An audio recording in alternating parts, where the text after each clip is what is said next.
Hi, and this is my presentation on the Great Plains. The Great Plains are so big that they stretch all the way from California to Texas. But the United States didn't even exist without Columbus, so if you bring a Native American here nowadays, they'd look at Texas and be like, what is that? But that's beside the point, because we're talking about the United States before Columbus. In the Great Plains, there are tribes consisting of Arapaho, Assiniboine, Blackfoot, Cheyenne, Comanche, Crow. I don't even know how to pronounce this, but in English it literally translates to Big Belly. Speaking of Big Belly, let's talk about the foods they ate. In the Great Plains at this time, buffaloes were actually very common there, so they would eat buffaloes a lot. And I mean like a lot.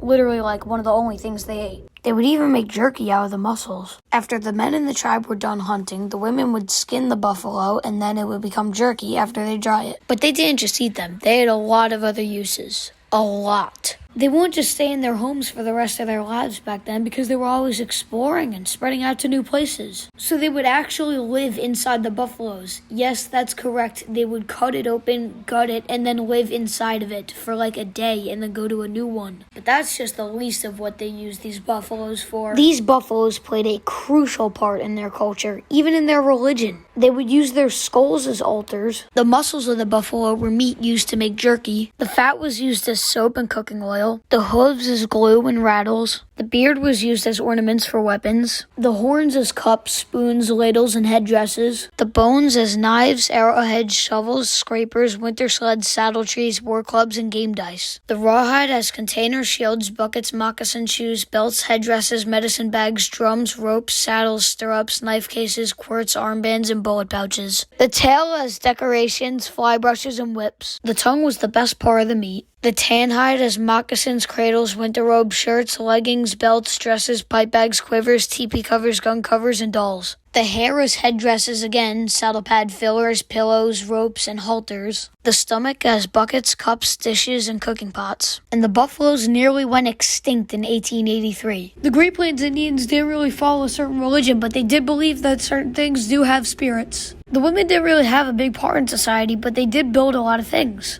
And the men would be chiefs, they would be in the council, and they could also be warrior societies. The children would mostly hunt and stay with their dads. The sons would help with their dad hunting, and the daughters would help their mom cleaning and build things. An important dance to the Great Plains Indians was called the Ghost Dance that also took place at night. Many of these Native American groups actually played lacrosse, which was invented by the Native Americans as well. They invented Native American stickball, and they also invented lacrosse. The difference between those is that stickball incorporates poles to score points while lacrosse is goals. Stickball teams are men versus women, while lacrosse is single gender. The Native Americans also invented birch-back canoes, along with the toboggan and the kayak too, but the Great Plains also invented teepees. They were also really into art and started making paint as well. They traded pottery, corn, and buffalo products with the Pueblos of the Southwest. The Europeans would actually destroy all their teepees and then put them on ships and make them work in Europe. They had tribes everywhere before the 1800s, but there are no more active ones of the Great Plains to this day. Although the buffaloes weren't the only things that they would live in, they would also survive in teepees as well. They would usually, similar to the buffaloes, move around and make new teepees. They stopped using buffaloes because they thought teepees were way more convenient and that you could make a bunch of them for a whole tribe, yet you would have to find a buffalo and then hunt it just for one person. The Great Plains Indians' invention of the teepees were actually really smart, and now there are tribes all across America that use them. They use these teepees because they're good for the winter and also good for the summer too. Well, how would they hunt, and how would they also get the tools to hunt? Well, I'm about to answer that question right now.